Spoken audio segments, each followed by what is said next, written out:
മുടിയിലുണ്ടാകുന്ന നര മാറ്റാൻ പല കാര്യങ്ങളാണ് ഞാൻ ചെയ്യാറുള്ളത്. പക്ഷേ എനിക്ക് സോഷ്യൽ മീഡിയയിൽ ഒരു വീഡിയോ കാണാൻ ഇടയായി. പക്ഷേ ഞാൻ വിചാരിച്ചത് ചുമ്മാതാണെന്ന് വിചാരിച്ച് തള്ളിക്കളഞ്ഞൊരു കാര്യമാണ്. പക്ഷെ അത് ചെയ്തപ്പോഴോ എന്നെപ്പോലും ഞെട്ടിച്ച റിസൾട്ടാണ് എനിക്ക് കിട്ടിയത്. ഇത് കണ്ടോ, ഇതേ രീതിയിൽ എൻ്റെ മുടി ബ്ലാക്കായി മാറിയിട്ടുണ്ട്. എന്താണ് സംഭവം എന്ന് പറയാം. അതിന് നമുക്ക് കുറച്ച് കാര്യങ്ങൾ വേണം. അതിലേക്ക് പോകാം. എന്തായാലും ചെയ്തിട്ടുള്ള ആ ഒരു ലൈവ് ചേഞ്ചസും ഒക്കെ ഞാൻ നിങ്ങളെ കാണിക്കാം.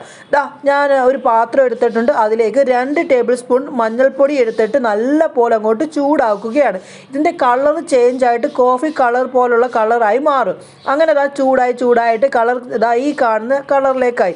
അപ്പോൾ ഇനി ഇതിലേക്ക് 1 ടേബിൾ സ്പൂൺ വെളിച്ചെണ്ണ ഒന്ന് ചേർത്ത് കൊടുക്കണം. ഇവിടെ തണുപ്പായതുകൊണ്ടാണ് വെളിച്ചെണ്ണ ഈ ഒരു കട്ടയ്ക്ക് ഇരിക്കുന്നത്. വെളിച്ചെണ്ണ ചേർത്ത് നല്ല പോലെ എല്ലാം കൂടി ഒന്ന് മിക്സ് ആക്കി എടുക്കേണ്ടതാണ്. സംഭവം കണ്ടോ, ഇതേ രീതിയിലായി കിട്ടും. ഇനി നമ്മൾ എന്ത് ചെയ്യുന്നു വെച്ചാൽ തീ ഓഫ് ആക്കിയിട്ട് ഇത് തണുക്കാൻ വേണ്ടി മാറ്റി വെക്കണം. അങ്ങനെ തണുക്കട്ടെ വരുന്നുണ്ട്. പിന്നെ നമുക്കൊരു പാത്രം എടുക്കണം. അതിലേക്ക് നമ്മൾ ചേർത്ത് കൊടുക്കുന്നത് നോർമൽ ഹെയറിൻ്റെ അളവിനാണ് ഞാനിപ്പോൾ എടുക്കുന്നത്. നോർമൽ ഹെയറിൻ്റെ അളവിൽ ഹെന്ന പൗഡർ വേണ്ടത് 2 ടേബിൾ സ്പൂൺ ആണ്. 2 ടേബിൾ സ്പൂൺ ഹെന്ന പൗഡർ ചേർത്തതിന് ശേഷം ഇനി ഇതിലേക്ക് instant coffee powder 1 table spoon ചേർത്ത് കൊടുക്കേണ്ടതാണ്.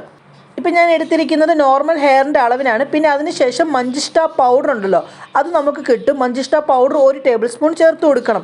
അതിനുശേഷം ഇനി നമ്മൾ നേരത്തെ മിക്സ് ആക്കി വെച്ചിരിക്കുന്ന ആ ഒരു സംഭവം, അതായത് നമ്മൾ നേരത്തെ ഉണ്ടാക്കിയില്ലയോ, അത് ഇതിലേക്ക് ചേർത്ത് നല്ല പോലെ ഒന്ന് ഇളക്കി കൊടുത്തതിന് ശേഷം ഇനി ഇതിലേക്ക് നല്ല കടുപ്പമുള്ള തേയിലവെള്ളം ചേർത്ത് നമ്മുടെ പാക്ക് അങ്ങോട്ട് മിക്സ് ആക്കി എടുക്കേണ്ടതാണ്. കണ്ടോ, ഇതേ രീതിയിലായിട്ട് മിക്സ് ആക്കി എടുക്കണം. അധികം അങ്ങ് ലൂസായി പോകാൻ പാടില്ല. മുടിയിൽ തേച്ചാൽ താഴെ പോകാത്ത ഒരു പരുവത്തിലായിട്ട് വേണം കിട്ടേണ്ടത്. ഞാൻ എൻ്റെ കൈ കൊണ്ടൊന്ന് ഇളക്കി കഴിഞ്ഞപ്പോൾ തന്നെ കൈ നല്ല പോലെ ബ്ലാക്കായി മാറിയിട്ടുണ്ട്. സംഭവം കിടുവാണ്. ഞാൻ മുടിയിലേക്ക് തേച്ച് പിടിപ്പിക്കുകയാണ്. ഓരോ ഭാഗങ്ങളായിട്ട് എടുത്തിട്ട് മുടിയുടെ ആ ഒരു റൂട്ടിൽ പറ്റിയാലും പ്രശ്നമില്ല, തേച്ച് നല്ല പോലെ പിടിപ്പിക്കണം. നോർമൽ വാട്ടർ കഴിയാൽ മതി. ഷാമ്പു ഒന്നും ഉപയോഗിക്കേണ്ട. 10 മിനിറ്റെങ്കിലും വെക്കേണ്ടത്.